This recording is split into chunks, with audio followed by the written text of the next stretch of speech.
waaw jeune frère comment vas-tu? Ça va, je vais bien, un peu bien sax laay wax. ma xaw a jaaxle laa dama jaar sa bureau fekk mu tëj. Qu'est-ce qui se passe? bi yow léegi dafa changé. mais bi dama ko bàyyi magum jëm mu nekk si mbedd bi di doxaan. la dernière fois ngay demati fenn naan Astou Fall nee na lii wala Astou Fall nee na lee sinon. Astou Fall sinon quoi. defal ndànk use de ta féminité mais jonge nga jigéen nga xam nga ni ngay récupérer sa waay indiwaat ko ci kër gi. man de non parce que mi ngi mu ci man day. mu ngi ci poche mu ngi ci poche mu ngi ci poche.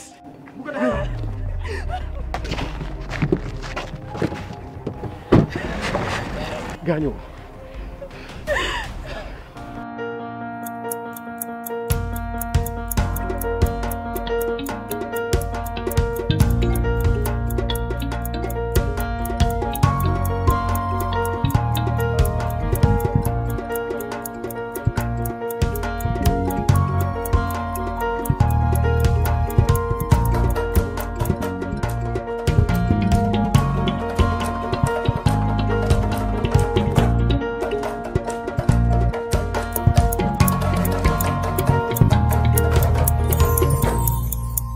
Allô, monsieur Lo.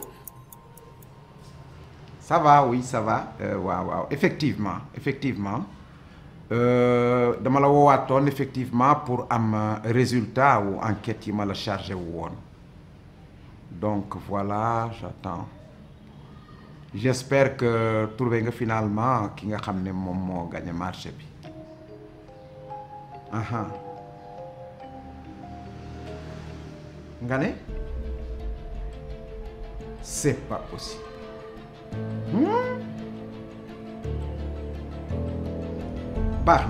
Baax na monsieur Lo. Écoute, tu vas passer au bureau ma jox la sa rémunération. Encore merci beaucoup, hein. Merci.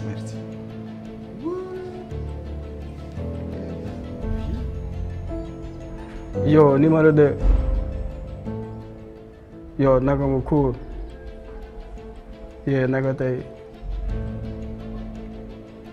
Ok. Bon, mais est-ce que pare nga pour ñu entamer la phase 3? Ok, loolu laa bëggoon dégg. Mais sinon, il y a le numéro 3 mu ngi lay indi la information, d'accord? Et... Ok. Yow de toute façon xoolal gérer ma terrain bi information boo jëlee xoolal capté ñu tracé. Ok, easy. Jaajëf, allez, à plus. Allez, au revoir.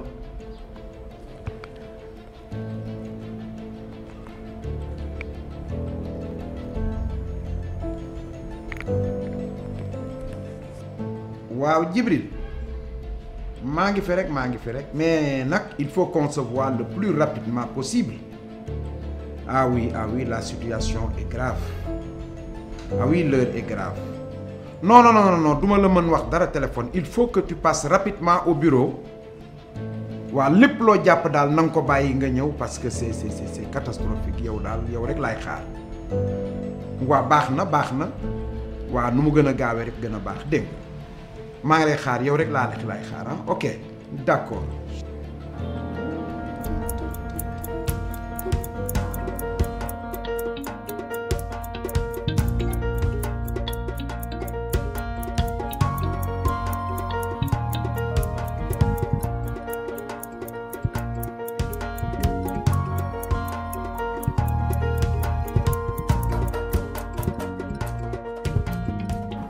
Grand naka mu. sant yàlla rek Djibril. maa ngi jégalu de démb bi may woo j'étais tellement pris.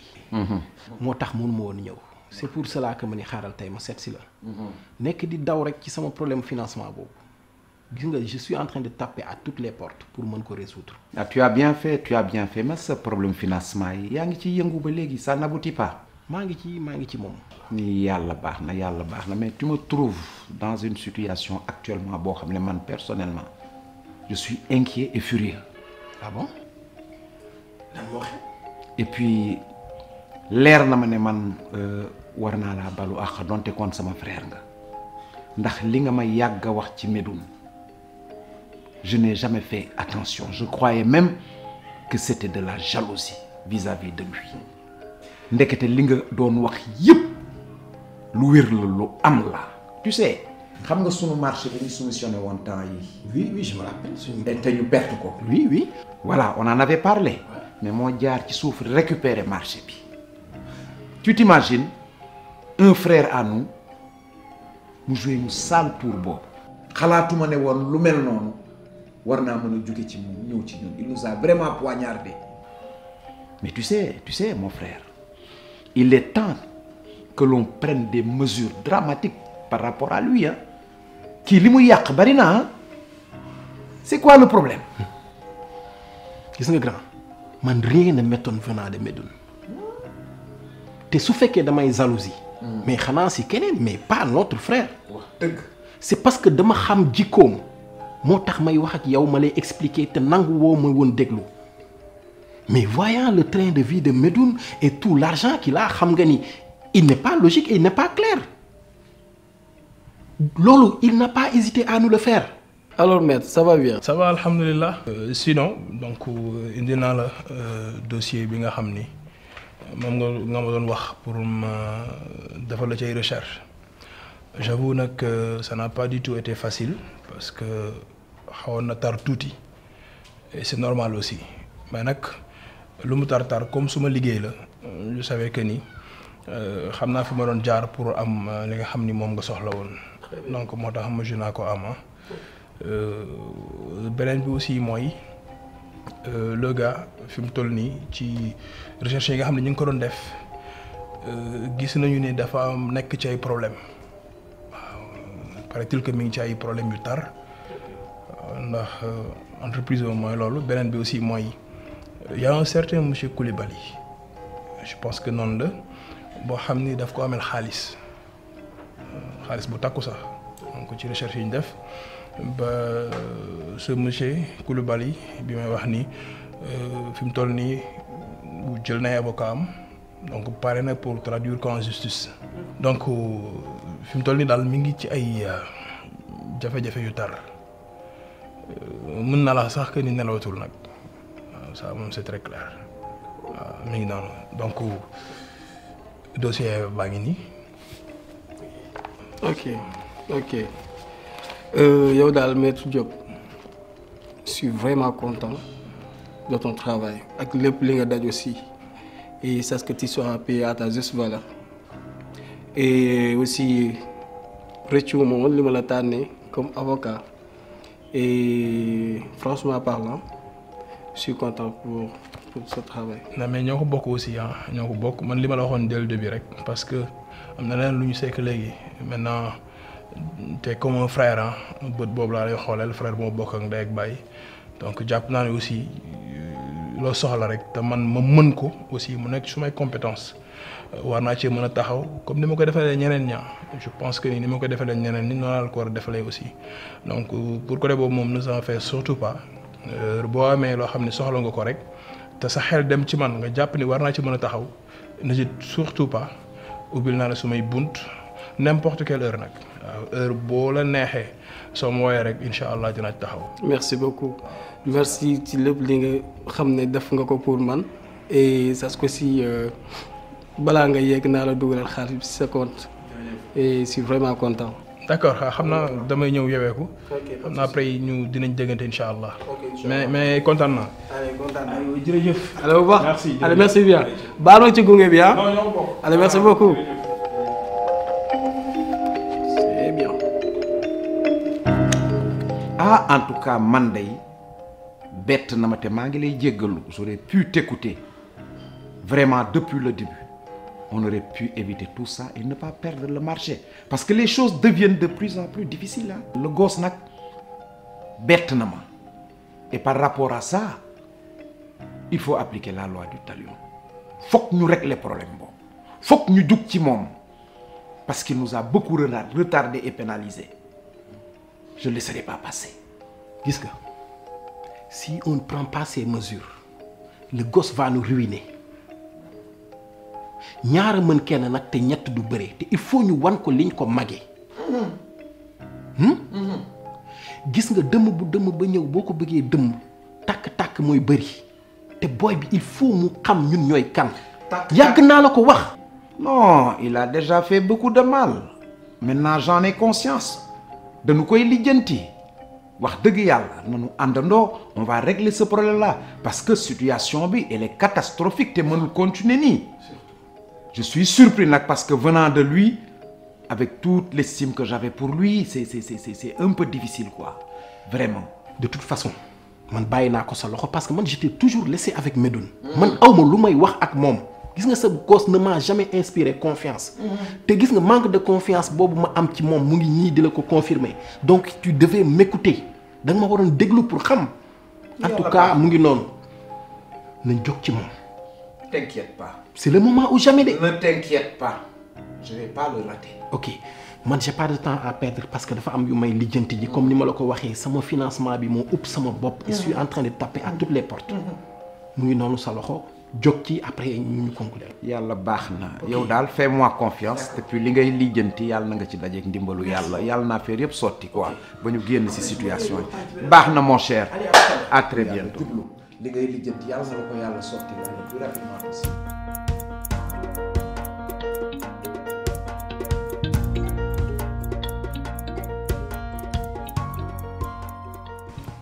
dem naa ba ñëw. yàgguma fa yàqu rak tàkk léegi nag xamal laa bëgg nga ubbi sa nopp yi nga ne ma xujj nii te nga déglu ma gis nga lii ma findi na nga ko defe ni ma la ko waxe boo ko defewul ni ma la ko waxe lu ci am nag je m'en fous yaa ngi may dégg jële si gis nga nii mu fuure gis nga ko lu baax la garab gu baax day fuur waaw yëkkatil ma suufu lal bi ci suuf nga dem ko fa men teña la yaa may dégg suufu lal bi laa wax nga dugal fa lii doo ko fàtte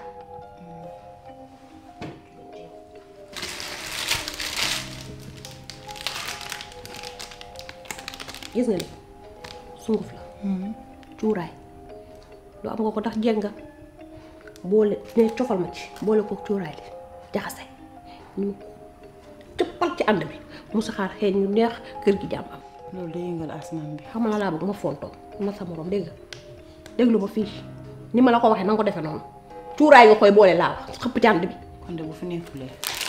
sama yoon nekk xolo lii cuuraay nga koy boole dégg nga li ma la wax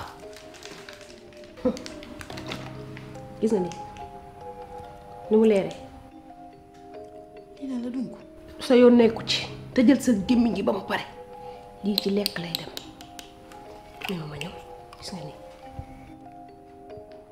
ñett ci lekk la jëm waaw lekk gu muy lekk ki nga koy defaral yow ubbi ko ne cappi ñett mu lekk loolu moom du ma ko dee def sa màgget. nga ne lan lekk. non waxal jooju man lii du ma ko def de lekk.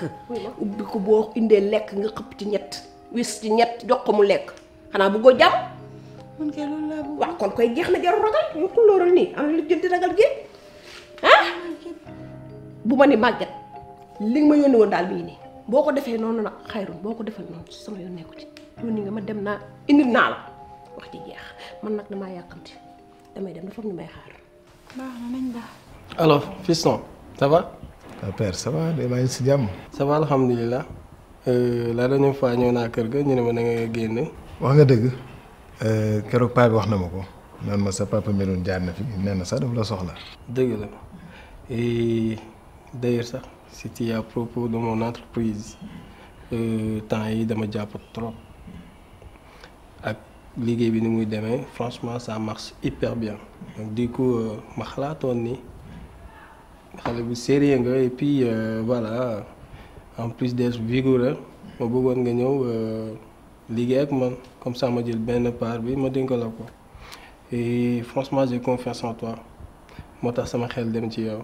ah mais loolu c'est bien pourquoi pas c'est bien de toute façon man sax dama lay njëkk encourager ci affaire bi ndaxte c'était notre souhait entreprise bi dox te gis na ne mi ngi am tànki kanam bi ci des dama lay remercier aussi ci total confiance bi nga am pour ñu liggéey yow suma père nga mais je vois que ni tu me tiens étant comme un ami étant de la même génération et loolu moom je le salue quoi mais dafa am lu am c'est-à-dire fi ma nekk dama nekk sous contrat ensuite dafa am yu ma bëgg a terminer ak foofu soo ma mayoon tuuti ma terminer ko am yu ma écoulé rek après incha allah kooku moom c'est sans faute. bul am benn njàqare souci boo mënti am wax ma ko man je peux gérer amul benn problème. d'accord bon xam naa ni yaa ngi ci ay xat-xat. waaw waaw mi ngi noonu fu mu ne nii daal père le temps vraiment dafa xaw a xat ci man mais dama noonu foog ma ñëw rek ensuite ñëw bi jar na ko mais daal dis-toi que ni incha allahu taala su ma paree li ma la wax dinaa la revenir après on pourra travailler ensemble pour ça. n'est-ce pas. mais kontaan na. Allez, jërëjëf bon courage, hein? À la prochaine. Allez, merci beaucoup. Et bon courage, hein? Allez, merci.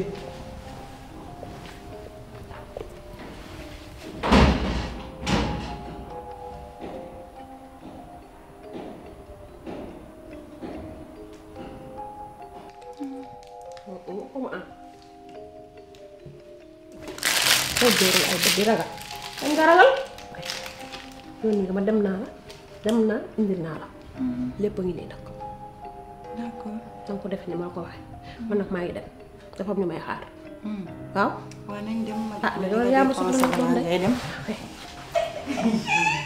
tey fii neex de yow jàmm laa lay yéene jàmm rek ngay am boo amul jàmm dëkk bi lakk hay lay yow la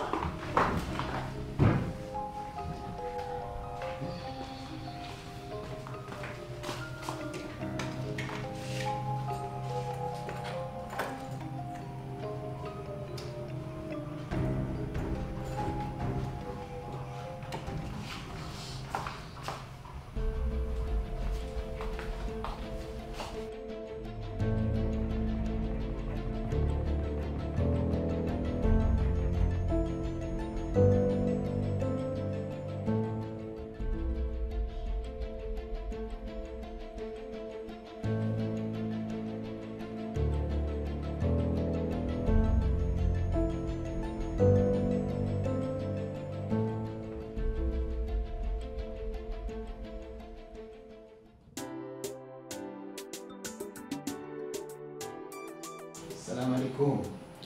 Alaikum salam. Allô mon fils. Père. Comment vas-tu? Ça va bien. Ça va yaa ngi si jàmm. Ça va maa ngi si jàmm. sant yàlla rek alhamdulilah. na nga def. Ça va je vais bien alhamdulilah. yaa ngi si jàmm. waaw maa ngi woon ci kaw. Ça va tu as la forme. Oui ça va maa ngi sant yàlla bu baax. alhamdulilah temps dafa mel ni da nga am jot saa yu ma ñëwee rek dama lay fekk ngay toog di seetaan sa télévision. mais xam nga temps yi moom on n'a pas assez de boulot avec la fin d'année donc pratiquement on a tout écoulé. ah ok d'accord ah oui c'est normal. li ci des dossier bëriwul da ngay dem bureau da ngay toog rek. xam nga donc man ni naa profité ci moment yi reposer wu. ok d'accord. père man bëggoon naa ñu waxtaan de. ah bon. oui waxtaan xam naa ni waxtaan bi dañuy teggi bàyyi ak doom waxtaan entre homme et homme. nangu na. pour mu sotti ah. non parce que xam nga lu tax. c'est-à-dire j'ai constaté que sama toogaay ak am jot bi nii lu ko waral bokk na ci jàmbur yi may liggéeyal. mais père parce que man société yi ma jaar yëpp yow yamuñu fii sa société. ci rigueur. ci niveau ci lépp. tu as parfaitement raison mon fils. donc man dafa nekk gënuñu ma yeey place gi ñu nekk gu ñu amee. bi ci des sama mbiru baay la. man yaakaar naa ni dama koy mën a téewee amul ko koy mën a téewee noonu. donc j'aimerais bien franchement ñëw liggéey ak yow. ah aujourd'hui moom sama xol sedd na je suis très très content bi nga jëlee initiative bu mel nii parce que man ci sama jëmmi bopp man maa ko tey def jëluma la ci entreprise bi donte entreprise bi sama yëf sa yëf la yaa ko moom mais maa ko tey jëluma la bàyyi la nga nekkee noonu en électron libre pour benn jàng àdduna ñaar pour am expérience ñett pour am courage ba mën a affronter les obstacles de l'entrepreneuriat dama xam ne bu ma la jëloon ci njëlbeen teg la sama wet xam nga diggante baay ak doom cofeel gi ca nekk dinaa la ñeewantoo ba doo am expérience te bés bu ma fi jógee doo am capacité diriger société bi loolu rek moo taxoon ma bàyyi la nga dem pour mën a am expérience. Là je vois que les choses commencent à se poser donc à ce niveau-là ne t'inquiète surtout pas hein? Ne t'inquiète surtout pas dinaa ci bàyyi xel xool naka laay def ba nga ñëw ci entreprise bi daal di gérer. Toucha lan moo xew man j'ai reçu un appel de la banque pour que échéance yi jot na remboursement yi j'ai pas compris. dama la kaa fàtte woon wax effectivement man maa defoon pour remboursement bi man su fekkee ne mënumaa fay genre j'avais mis ton nom pour que yow nga fayal ma ko. mais loolu nan la mën a nekkee te waxoo ma ko mais man j'ai pas compris c'était pas censé que may rembourser benn prêt bu ma contracté wul. Je t'ai dit que je l'ai complètement oublié pour man tu as lu le contrat tu as eu le temps de le lire en fait. mais bon contrat mais yow waxoo ma dara yow tu étais dans des problèmes ma yëkkati xaalis jox la pour nga régler problème boobu mais un contrat au moins nga wax ma ko ma lire ko wala sa avocat wax ma ko mais nga bàyyi ma ci biir ma signer loo xam ni j'ai rien compris non non vraiment loolu waroo ko woon def. waaw j'en suis désolée vraiment je suis désolée pour man xam nga ko lire nga ko et tout man maa defoon exprès que ni man su ma mënulee fay yow nga fayal ma ko c'est tout simplement ça. mais yow loolu nag nga ko mën a defee man là où je suis j'ai des problèmes j'ai des soucis financiers actuellement rentrée d'argent laa gën a mën a lijjanti que ay xaalis buy génn parce que yoruma ko. non c'est pas une question de parler doucement nga dugal ma encore sur ces problèmes. waaw désolé toi aussi baal ma dégg su ma xamoon ne nii lay demee du ma ko mës a def. non c'est pas une question de bâlement ah mais li nga def daal moom vraiment xawma lan lay niru. waaw baal ma. non bon je vais essayer de trouver une solution pour ñu jéem a régler problème bi mais bañaluma la dara mais li nga def ni waroo ko woon def tu devais pas me faire ça. non mais baal ma c'est pas grave. baal ma dem je vais essayer de trouver une solution pour gérer ko mais là vraiment tu me non grave c'est pas grave. s'il te plaît non chérie s'il te plaît je vais essayer de voir je vais partir hein on se rappelle après. xamal na di nga ko fay de mu neex la mu naqari la je m'en fous c'est fait exprès quand même.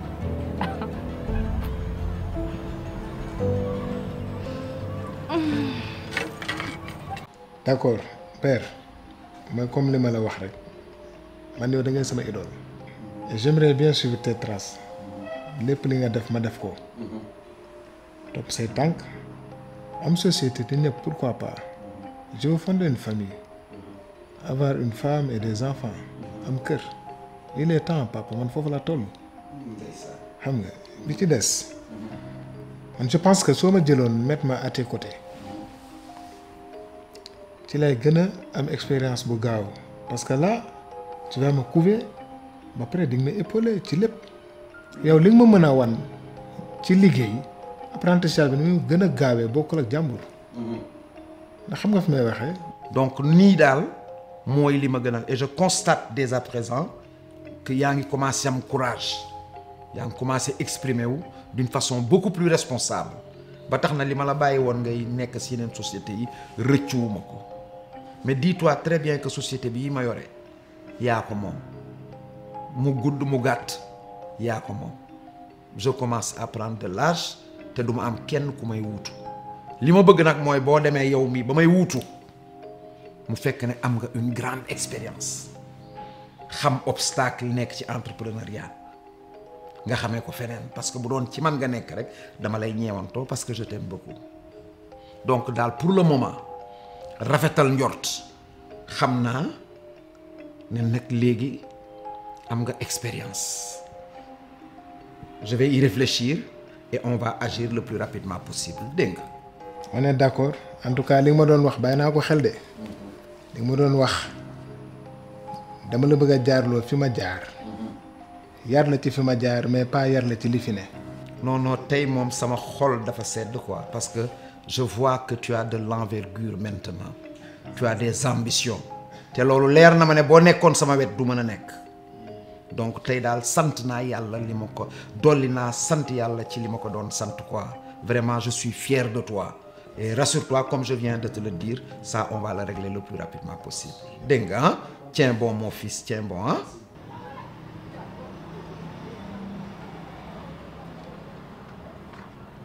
Mati. waaw. Mati doo ma xool man maay wax ak yow di. waaw. foo jëm marché. waaw marché laa jëm. Mati tey nga maa xool. waaw damay dem marché. kay moom dama laa bëgg a teggal yoonu marché bi. maanaam. jox ma peñe bi. bàyyi peñe pour la. jox ma peñe bi dama lay wan. bàyyil peñe bi ma wan la. ooy ma tey dama laa bëgg a noppal. waaw maa fas yéene dem marché ndugg sama ndugg bu am jom ñëw dugg ci waañ bi togg lu neex bu la neexee nag nga dugg ci waañ bi jàppale ma boo ko mënul nga fëxës say tànk ba mu set yéeg toog waaye waañ bi moom tey maa fas yéene togg bégal sama jëkkër. Maria yow moom judduwaat nga di ku la yedd. kenn yeddu ma yaa waxtaan ak man keroog loo ma wax est-ce que jéeg am na ci kër gi tey dama laa bëgg woon ne jéeg pire nga ci kër gi tey rek laa bëgg a dëggal sama bopp fas yéene koo doxee nag. ah xaw ma ku la yedd ne waaye lii moom baax na ndax nag dëgg la sëyaguma waaye ku nekk xam na lu logique te li ma la ko waxee rek damaa yàgg ci biir kër gi xam ji koy tonton Birima xam naa li mu bëgg xam naa li mu bañ góor gu soxla attention la góor gu bëgg ku koy toppatoo góor la boo xam ne macha allah soo nekkee ci wetam rek day kontaan te nag kër gi dara manqué wu fi lépp lu war rek mi ngi koy def te yow na da ngay jigéen balaa ngaa laajte say droit da ngay def say devoir ba pare bu boobaa su génnee ci mbedd mi di def dara su nit ñi laajte waa soxnaam ndax mi ngi koy toppatoo ñëpp ne waaw dañuy xam ne doo fa tiir du dëgg waaw loolu kese la dama laa bëgg loolu lu baax rek mais du leneen. yow moom loo wax mat a gëm ndax nee nga yaa ma jiitu ci kër gi te dangaa luti sa kër gi bu may dem fii bu ma ñëwee fii ba ma ñëwee fii laa la fekk te bu may dem fii laa lay bàyyi. loolu am na. fas yéene wu maa dem na damaa fas yéene toog léegi nag tànk yi ngay dumbe doxee ci kër gi noonu laa bëgg a doxee rek. en plus damay bañ jéegu lido bi. ah déedéet bàyyi yooyu nag bàyyi yooyu ñoo faa. dépense bi anam la ko jëlee go. jëlee gu ma ko ngi si boutique. waaw mi ngi ci boutique. bàyyi ma dem da ngay dem ni. bàyyi ma dem marché. waaw soo ñëwee ma jàpp. ni ma def baax na moo oyofal rek. noonu baax na soo ñëwee kay noonu la.